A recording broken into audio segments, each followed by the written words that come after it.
Iran और Israel के बीच ये लड़ाई बेहद निर्णायक लड़ाई बताई जा रही है, क्योंकि दोनों ही तरफ से अब अपनी पूरी ताकत इस युद्ध में झोंक दी गई है। ईरान भी अब जानबूझकर इजराइल के, जिसे सेना की भाषा में, सैन्य भाषा में वीए और वीपी, वाइटल एसेट्स और वाइटल पॉइंट्स बताया जाता है, उस पर प्रहार कर रहा है। जिस तरह से ईरान ने प्रयास किया कि इजराइल के रक्षा मंत्रालय पर हमला किया जाए, हाइफा में जो सबसे महत्वपूर्ण इजराइल का बंदरगाह है, उस बंदरगाह पर, उसके तेल के भंडारों पर इस पर प्रहार किया जाए, और साथ ही साथ जेरूसलम और टेल अवीव जैसे शहरों में रिहायशी इलाकों पर भी ईरान ने हमला किया है। और पलटवार अगर करें तो दोनों ही देश एक दूसरे पर अंदर तक प्रहार करने की कोशिश कर रहे हैं। ईरान एक बहुत बड़ा देश है और ईरान की वायु सीमा के अंदर घुसकर जिस तरह से इजराइल वार कर रहा है, वो पूरी तरह से दर्शाता है कि ईरान का एयर डिफेंस सिस्टम न केवल उसने अक्टूबर में खत्म कर दिया था, बल्कि जो कुछ बचा कुचा उसके पास था वो इस बार समाप्त कर दिया जा चुका है। लेकिन किस तरह से ईरान फिर भी सैचुरेशन फायर कर रहा है, यानी जितना भी एयर डिफेंस सिस्टम इजराइल के पास है, वो जितनी मिसाइलों को एक बार में रोक सकता है, उससे अधिक संख्या में रॉकेट और मिसाइलें और ड्रोन वो भेज रहा है। जहां एक तरफ इजराइल है तो दूसरी तरफ अमेरिका का एयर डिफेंस सिस्टम और उसके जहाज ईरान की मिसाइलों को रोकने का प्रयास कर रहे हैं। कितना नुकसान हो रहा है जमीन पर, देखिए ये रिपोर्ट।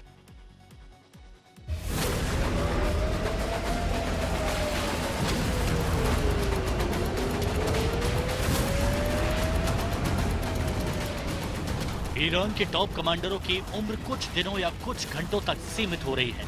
इजराइल ने अपने ताजा हमले में ईरान की रिवॉल्यूशनरी गार्ड्स के खुफिया chief brigadier general Mohammad Kazemi की हत्या कर दी।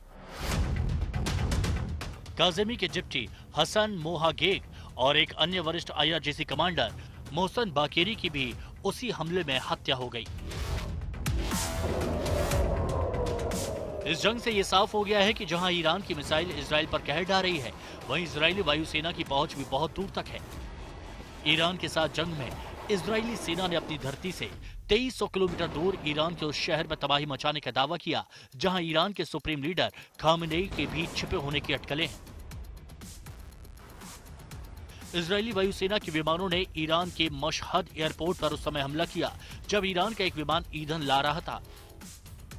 इजरायली वायुसेना के इस दावे के साथ मशहद एयरपोर्ट पर उठती लपटें गवाह है कि इजराइल इस जंग में किसी भी ठिकाने को निशाना बनाने की ताकत रखता है। इजराइल की तरफ से ऑपरेशन राइजिंग लॉइन शुरू किए जाने के बाद से इजराइल का अब तक का सबसे लंबी दूरी का यह हमला है। हालांकि ये साफ नहीं कि इजराइल का यह हमला सिर्फ मशहद एयरपोर्ट को निशाना बनाने के लिए किया गया था या फिर उनका निशाना ईरान के सुप्रीम लीडर खामेनेई थे। दरअसल अमेरिका के राष्ट्रपति डोनाल्ड ट्रंप ने हाल ही में इजराइल के उस प्लान को खारिज कर दिया जिसमें ईरान के सर्वोच्च नेता आयतुल्ला अली खामेनेई को निशाना बनाकर उनकी हत्या करने की बात कही गई थी। ये जानकारी अमेरिकी प्रशासन के 2 वरिष्ठ अधिकारियों ने रॉयटर्स को दी। एक अधिकारी ने कहा कि जब तक ईरान किसी अमेरिकी नागरिक की हत्या नहीं करता, तब तक राजनीतिक नेतृत्व को निशाना नहीं बनाया जाएगा। ट्रंप के इस फैसले के बीच इजराइल और ईरान के बीच सैन्य टकराव जारी है। इजरायली सेना ने रविवार को एक वीडियो जारी किया जिसमें तेहरान स्थित एक सैन्य ठिकाने पर हमला दिखाया गया। वीडियो में एक इमारत पर मिसाइल से हमला और विस्फोट होता दिख रहा है। इजरायली सेना ने कहा कि उसने ईरान के पश्चिमी क्षेत्रों में दर्जनों सतह से सतह तक मार करने वाले मिसाइल ठिकानों पर हमले शुरू किए। दूसरी तरफ ईरान के राष्ट्रपति मसूद पेजेश्कियान ने कहा है कि उनका देश परमाणु हथियार विकसित करने का इरादा नहीं रखता।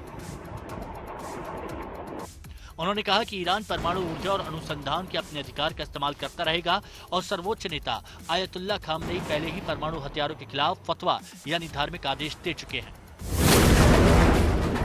इजराइल और ईरान के बीच जारी संघर्ष में अब तक ईरान में 244 से अधिक लोगों की मौत हो गई और सैकड़ों घायल हुए। वहीं इजराइल में कम से कम 14 लोग मारे गए हैं और 370 से ज्यादा घायल हैं। दोनों पक्षों के हमलों में आम नागरिकों के साथ साथ बुनियादी ढांचों, ऊर्जा संयंत्र और सैन्य ठिकानों को नुकसान पहुंचता है। ईरान के कई शहरों पर इजरायली हमले जारी हैं, जबकि ईरान की ओर से भी तेल अवीव, यरूशलेम और हाइफा जैसे शहरों पर मिसाइलें दागी गई हैं। दोनों देशों के बीच 13 जून से छिड़ी जंग भीषण होती जा रही है और इस जंग के मध्य पूर्व के कुछ देशों तक फैलने की आशंका है। ब्यूरो रिपोर्ट, आज तक।